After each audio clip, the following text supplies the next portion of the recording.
오늘 우리에게 임하신 말씀은 가나안 정복을 마친 여호수아와 이스라엘 백성들이 12지파대로 기업 분배를 마친 후에 하나님 말씀대로 도피성을 설치하였다 하는 말씀입니다.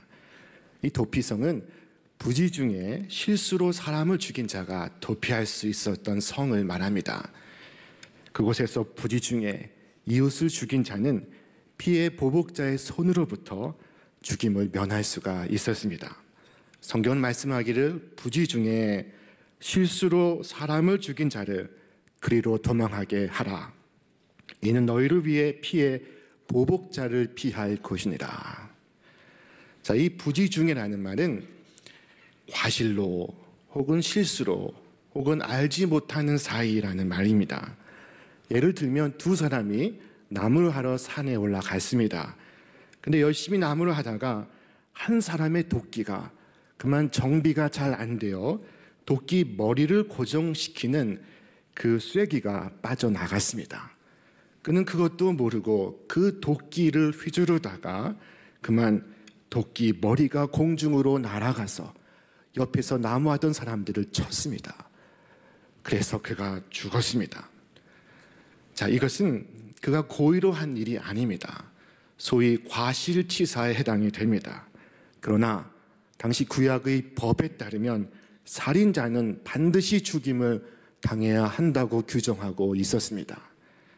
성경은 말씀하기를 원한이 있어서 주먹으로 쳐서 사람을 죽게 하였으면 그는 살인자다. 그러한 살인자는 반드시 죽여야 한다.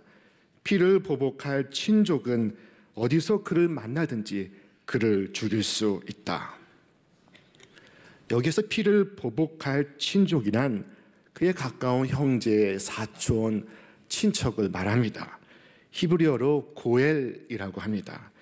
이스라엘 사회에서 가까운 친족에겐 큰 책임과 의무가 있었습니다.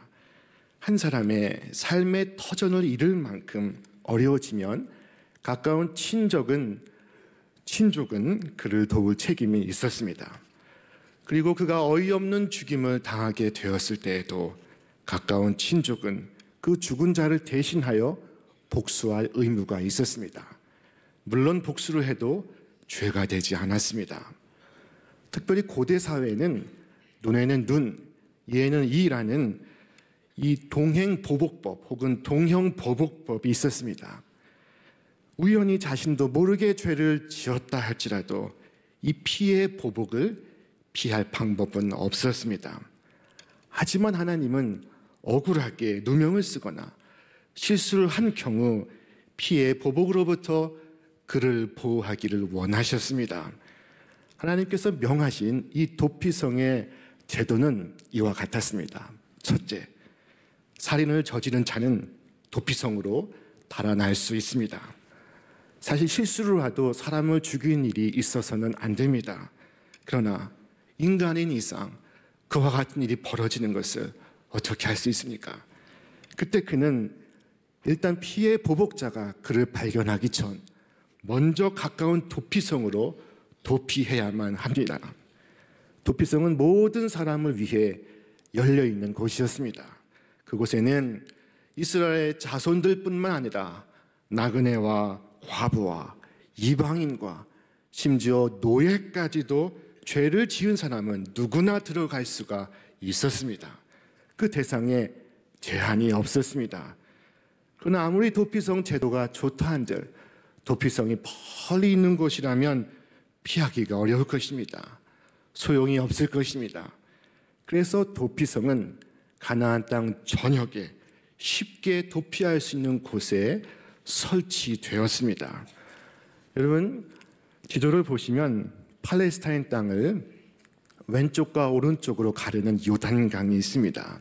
이 요단강 기준으로 강 이편과 저편에 모두 6개가 있었습니다. 각각 북쪽과 중앙과 남쪽에 위치해 있어서 멀어서 도망가지 못하거나 강을 건너지 못해서 붙들리는 일이 없도록 하였습니다. 성경은 말씀합니다. 무리가 납달리의 산지 갈릴리의 게데스와 에브라임 산지의 세겜과 유다 산지의 기럇 아르바 곧 헤브론을 구별하였고 또 여리고 동 요단 저편 루벤 지파 중에서 평지 광야의 벳셀과 각 지파 중에서 길르앗 라못과 므낫세의 지파 중에서 바산 골란을 택하였으니. 자, 이 도피성은 또한 24시간 열려 있었습니다. 아침, 낮, 저녁 상관없이 언제나 가기만 하면 들어갈 수가 있었습니다. 도피성의 문은 늘 개방되어 있었습니다. 둘째로 이 도피성에 이르면 그는 먼저 자신의 죄를 고해야만 했습니다. 성에 들어가는 문 앞에서 장로들에게 자기가 저지른 죄를 고백해야만 했습니다. 우리 같이 말씀 있습니다.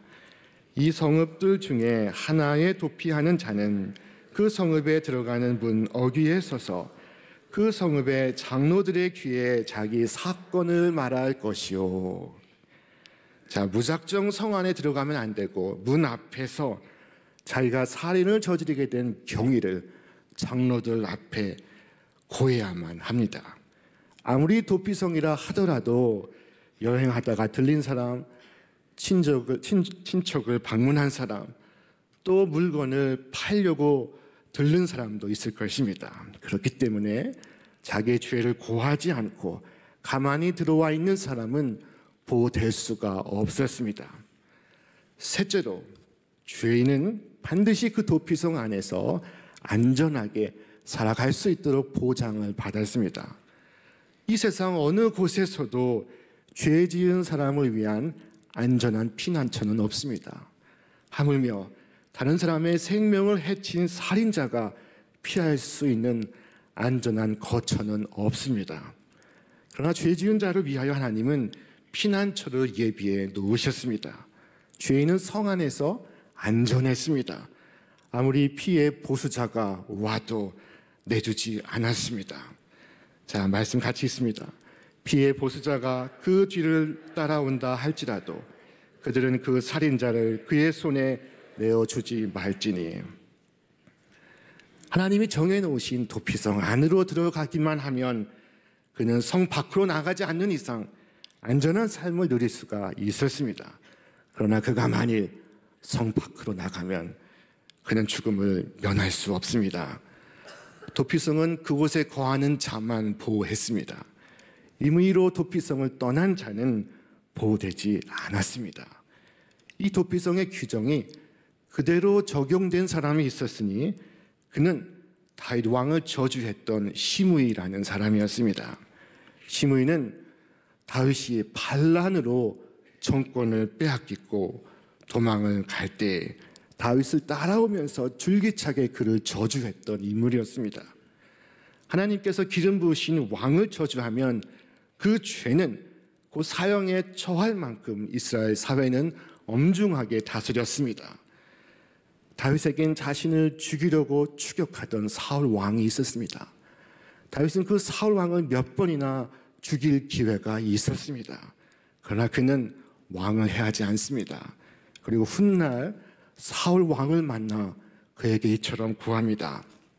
어떤 사람이 나를 권하여 왕을 죽이라 하였으나 내가 왕을 아끼어 말하기를 나는 내 손을 들어 내 주를 해하지 아니하리니 그는 여호와의 기름 부음을 받은 자이기 때문이라 하였나이다. 이 여호와의 기름 부음 받은 자란 곧 제사장과 예언자와 왕을 가리키는 것이었습니다. 훗날 다윗의 아들 솔로몬이 다윗을 이어 왕 위에 오릅니다. 왕 위에 오른 솔로몬은 제일 먼저 시므이를 소환합니다. 그리고 그가 자신의 부왕인 다윗 왕에게 죽을 죄를 지었음을 알려줍니다. 그리고 결코 자기 집을 떠나지 못하게 했습니다.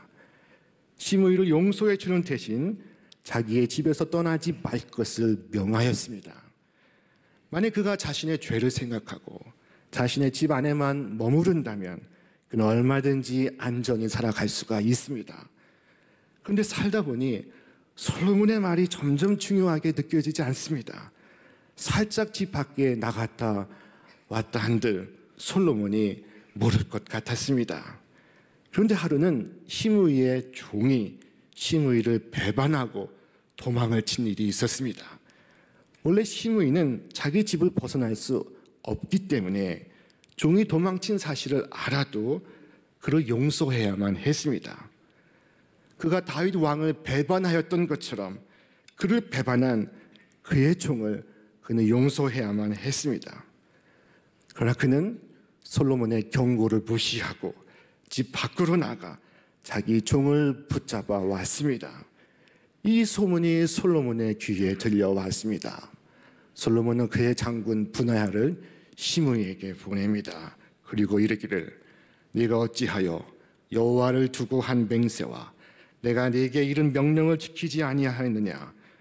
왕이 또 시므이에게 이르되 네가 네 마음으로 하는 모든 악 곧 내 아버지에게 행한 바를 네가 스스로 안하니 여호와께서 네 악을 네 머리로 돌려 보내시리라. 그리고 그날 시므이는 장군 분하야의 손에 죽임을 당합니다. 시므이가 살 수 있었던 유일한 길은 도피성 안에 머물러 있는 것이었습니다. 그는 사람의 눈만 속이면 된다고 생각했습니다. 그러나 무서운 것은 사람의 눈이 아닌 하나님의 눈입니다. 이 도피성 제도가 오늘 그리스도인들에게 어떤 의미가 있습니까? 이 도피성은 곧 장차 오실 예수 그리스도를 예표하고 있습니다. 하나님은 이 도피성을 통해 우리 성도가 이 땅에서 어떻게 살아야 하는가를 말씀하고 있습니다. 첫째, 우리가 진노의 심판을 받지 않고 살 수 있는 유일한 길은 예수 그리스도께로 달려가는 것입니다. 우리의 살 길은 예수께로 나아가는 것밖에 없습니다. 예수는 우리의 피난처가 되어 주십니다. 주님은 우리의 피할 바위십니다. 시편의 시인은 구합니다. 주는 내가 항상 피하여 숨을 바위가 되소서. 주께서 나를 구원하라 명령하셨으니 이는 주께서 나의 반석이시오 나의 요새이심이니이다. 이 도피성에는 이스라엘 자손뿐만 아니라 그들과 함께 사는 모든 사람들도 나그네도 이방인도 종도 들어갈 수 있다고 했습니다. 그와 같이 누구든지 예수 그리스도께로 나아가기만 하면 그는 살 수가 있습니다. 그분께는 차별이 없습니다. 성경은 말씀하기를 유대 사람이나 그리스 사람이나 차별이 없습니다. 그는 모든 사람에게 똑같이 주님이 되어 주시고 그를 부르는 모든 사람에게 풍성한 은혜를 내려 주십니다. 여러분, 빈궁한 자도 나아갈 수가 있습니다. 주 여호와여, 내 눈이 주께 향하여 내가 주께 피하오니 내 영혼을 빈궁한 대로 버려두지 마옵소서. 원수에게 쫓기는 자도 물론 갈 수가 있습니다. 여호와여, 나를 내 원수들에게서 건지소서. 내가 주께 피하여 숨었나이다. 악인과 원수들에게 압제를 당하는 자, 죄에 눌리고 탄식하는 자들도 나아갈 수가 있습니다. 우리 함께 읽습니다. 나를 눈동자같이 지키시고 주의 날개 그늘 아래에 감추사 내 앞에서 나를 압제하는 악인들과 나의 목숨을 노리는 원수들에게서 벗어나게 하소서. 오직 도피성으로 달려가야 합니다. 사람에게 달려가면 안 됩니다. 둘째로, 그렇게 예수님께 나아가면 죄를 자백하여야 합니다. 도피성에 들어가는 자는 거기 있는 장로들에게 모든 죄를 털어놓았습니다. 사람들은 자기를 보고 살인자라고 손가락질하고 그리고 자기의 억울하고 답답한 심정을 들어주지 않습니다. 바로 그 마음을 장로들 앞에 토해내는 것입니다. 그러면 그들은 그 도피성 안에서 보호받으며 살 수가 있었습니다. 우리도 마찬가지입니다. 우리도 주님께 나아가 우리의 죄를 고하면 용서받고 은혜와 회복을 경험합니다. 이 도피성은 보복심에 불타 폭력이 난무하는 것을 방지하고 또한 타인을 정죄하는데 빠르면 안 된다는 사실을 우리에게 교훈하고 있습니다. 도피성은 그에게 최후 변론의 기회를 줍니다. 여러분 가정에서 아이가 잘못했을 때, 아이를 꾸중하실 때, 아이에게 벌을 내리실 때 바로 그 직전에 반드시 그 아이에게 최후 변론의 기회를 주시기를 바랍니다. 내가 너에게 최후 변론의 기회를 주노라 말씀하시기를 바랍니다. 오늘 인터넷과 SNS의 가장 큰 문제는 변론이 없는 아니면 말고식의 일방적인 제소로 가득하다는 것입니다. 직접 검사가 되고 그리고 바로 이어 재판장이 됩니다. 어떤 보도가 사실성을 지니기 위해서는 반드시 당사자에게 묻고 확인하는 절차를 가져야 합니다. 전도서 말씀에 이르기를 지나치게 의인이 되지 말라 하셨습니다. 우리 함께 읽습니다. 지나치게 의인이 되지도 말며 지나치게 지혜자도 되지 말라. 어찌하여 스스로 패망하게 하겠느냐.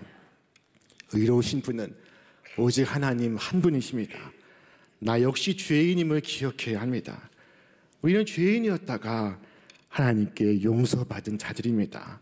그러므로 하나님이 정해놓으신 한계를 벗어날 수가 없습니다. 기억하십시오. 그리스도를 떠나지 말아야 합니다. 예수 그리스도 안에 있는 은혜에서 벗어나지 마시기를 바랍니다. 우리는 우리 자신의 행동에 제약을 가해야 합니다. 이 시므이는 지나치게 의인이 되어서 자신이 죄인임을 잊고 자신에게서 도망친 종을 잡으러 밖으로 나갔습니다. 여러분, 예수 그리스도께 은혜를 입으셨습니까? 그렇다면 주의 은혜 가운데 머무시기를 바랍니다. 도피성을 나오지 마십시오. 우리는 본질상 죄인입니다. 구원받았으나 구원받은 죄인입니다. 그래서 은혜를 벗어나면 안전하지가 않습니다. 이것이 세 번째 특징입니다. 우리가 이 세상에서 안전하게 살 수 있는 방법은 도피성 안에서 살아가는 것입니다. 성을 떠나지 말아야 합니다. 우리 같이 말씀 있습니다. 그들은 그를 성읍에 받아들여 한 곳을 주어 자기들 중에 거주하게 하고 여러분 호적을 옮겨야 됩니다. 그 성에 거주해야 합니다. 그 성에 터잡고 살아가야 합니다. 도피성은 생명을 보존하기 위한 목적으로 만들어진 곳입니다. 그러므로 도피성을 떠나면 생명을 보존할 수가 없습니다. 우리는 오직 주 안에서 안전합니다. 밖으로 뛰쳐나가면 그는 더 이상 안전하지 않습니다. 세상에 안전지대는 없습니다. 오직 하나님 안에 거하는 자만이 안전합니다. 다윗은 노래했습니다. 내가 평안히 눕고 자기도 하리니 나를 안전히 살게 하신 이는 오직 여호와시니이다. 하나님은 이 도피성을 만드실 때 이스라엘 전역에 골고루 배치해 두어 어디든지 쉽게 도피하도록 하셨습니다. 도피성으로 가는 길은 잘 닦여 있어서 도피자들이 언제나 최단 거리로 달려갈 수가 있었습니다. 성경은 말씀하기를 내 하나님 여호와께서 내게 기업으로 주시는 땅 전체를 세 구역으로 나누어 길을 닦고 모든 살인자를 그 성읍으로 도피하게 하라. 흥미로운 것은 이 성으로 가는 길을 봄이 되면 이스라엘의 남자들이 1년에 한 번씩 총동원되어 빗자루와 곡괭이와 삽을 들고 그 길을 보수하도록 했다는 것입니다. 유대인의 전승에 의하면 이 도피성 가는 길은 폭이 14m 이르렀다고 합니다. 그리고 모든 교차로에 팻말을 세워두게 했습니다. 피난처. 그래서 어떤 도피자도 길을 잘못 들지 않게 하였습니다. 누구든지 위급하고 다급하고 화급한 상황에 언제나 도피성 안으로 신속히 들어갈 수 있게 한 것입니다. 그처럼 오늘 우리는 누구든지 예수 그리스도께로 나올 수 있도록 길을 닦아야 합니다. 우리 교회는 주의 말씀에 순종하여 매년 전도 축제를 갖습니다.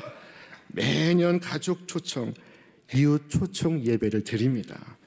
그와 같이 여러분, 어디에서나 누구나 어느 경우에서나 영원한 도피성 되신 예수님을 안내하시기를 바랍니다. 우리 주님께서 우리로 멸망치 않게 하시려고 우리의 생명을 구하시기 위해 우리에게 임하셨습니다. 성경은 말씀합니다. 우리 같이 읽습니다. 하나님이 세상을 이처럼 사랑하사 독생자를 주셨으니 이는 그를 믿는 자마다 멸망하지 않고 영생을 얻게 하려 하심이라. 오늘 우리에게는 예수 그리스도 영원한 도피성이 필요합니다. 우리의 도피성은 예수 그리스도입니다. 인생을 살면서 실수도 하지 않고 죄를 짓지도 않고 살아가는 존재는 없습니다. 불가능합니다. 많은 지식과 높은 지위와 많은 소유가 있어도 죄를 짓고는 살 수가 없습니다. 죄의 삭은 사망입니다. 그 삭을 받아내기 위하여 죽음의 청부업자 사탄이 우리를 쫓아오고 있습니다. 다윗은 하나님께 그 자신을 지켜달라고 기도했습니다. 같이 읽습니다. 여호와여 내 하나님이여 내가 주께 피하오니 나를 쫓아오는 모든 자들에게서 나를 구원하여 내소서. 건져낼 자가 없으면 그들이 사자같이 나를 찢고 뜯을까 하나이다. 그리고 이어서 이와 같은 놀라운 고백을 합니다. 우리 함께 읽겠습니다. 그가 나를 푸른 풀밭에 누우시며 쉴만한 물가로 인도하시는 도다. 어떻게 이와 같은 고백을 할 수 있을까요? 그 치열한 현실 속에서 그는 어떻게 이처럼 무사태평을 말할 수 있을까요? 여러분, 그것이 가능한 이유가 무엇입니까? 그것은 그가 도피성이신 여호와의 집에 머물러 있기 때문입니다. 우리 함께 말씀 읽습니다. 내 평생의 선하심과 인자하심이 반드시 나를 따르리니 내가 여호와의 집에 영원히 살리로다. 형통한 왕궁에서가 아니라 고난의 두려운 밤을 지나면서 오직 여호와 하나님만이 나의 피난처라는 사실을 그가 신앙 고백하고 있습니다. 가장 안전한 자리, 그것은 그의 권력의 자리도 그의 왕궁도 부의 지위도 아니었습니다. 오직 하나님 안에 있다는 것, 그것이 그의 참된 믿음의 고백이었던 것입니다. 우리는 그리스도 예수의 보혈의 공로를 힘입어 은혜를 얻지 않고는 한순간도 살 수가 없는 존재입니다.